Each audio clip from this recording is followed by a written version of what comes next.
Today, we're going to talk about something pretty fascinating.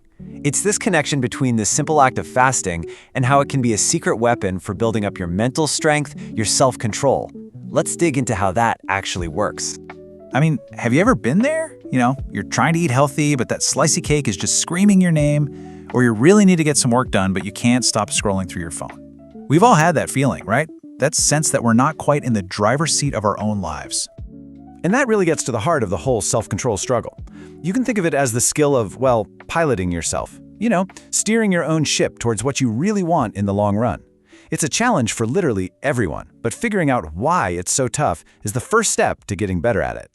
And at the core of this whole thing is a really basic biological drive, hunger.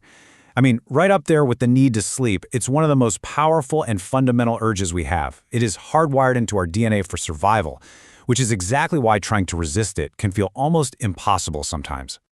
But that brings up a really interesting idea. If you can learn to manage this super primal urge, what else could you manage? See, conquering hunger isn't just about food. It's about building a kind of mental muscle that can strengthen your resolve against pretty much any other temptation that comes your way. So let's try to reframe how we think about something like intermittent fasting. For just a minute, forget about it as a diet. Instead, what if we look at it as a practical, hands-on training method for your willpower? A workout for your mind. Think about it. On one hand, we live in this world of instant gratification. Food, entertainment, news, it's all right there, just a click away. And that kind of weakens our ability to just wait. But on the other hand, fasting deliberately makes you practice waiting. It's like a powerful countermove to our modern world, forcing us to choose patience. So fasting becomes this training ground, right? And the patience you build, that power of waiting, it doesn't just stay at the dinner table. It starts showing up everywhere, like having better focus when you're trying to finish a project, or just having the mental endurance you need to stick with a long-term goal.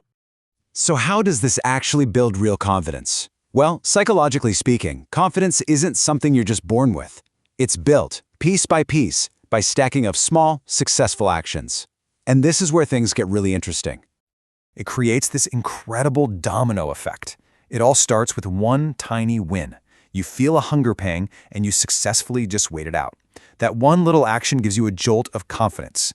And suddenly, you feel a little more capable. You start thinking, hey, if I can do that, maybe I can tackle that other thing I've been putting off. One success really does build the momentum for the next one. Okay, but to make this all really stick, we have to go one level deeper. We actually need to change our fundamental relationship with the feeling of hunger itself. For most of us, the equation is really simple. Hunger is a bad feeling. It's a problem that needs to be solved, right now, with food. It's like an alarm bell going off. But what if we've been hearing that alarm all wrong? This is where this really cool psychological tool called reframing comes into play. All it means is changing your perspective to change the meaning of a situation. You're not changing the facts. You're just consciously choosing a different lens to look at them through. So here's how you use it. Instead of thinking, I'm hungry, this feels terrible, you reframe it. You think, there's that feeling. This is the signal that my self-control muscle is getting a workout. And just like that, in that moment, hunger goes from being your enemy to being your ally. The very thing that's making you stronger. Now, once you make that mental shift, once you start building that willpower, the benefits don't just stop with your eating habits. Oh no, they start to ripple out into pretty much every other part of your life. And the results are huge. That same mental muscle that helps you wait for your next meal, that's the same muscle that helps you focus on a tough task at work, that helps you resist buying something you don't need online, or even helps you finally stick to a consistent bedtime. It's all connected. So when you look at it this way, fasting stops being just a diet. It becomes a powerful form of mental training. It's a practical way to build a more disciplined, more intentional life, one decision at a time.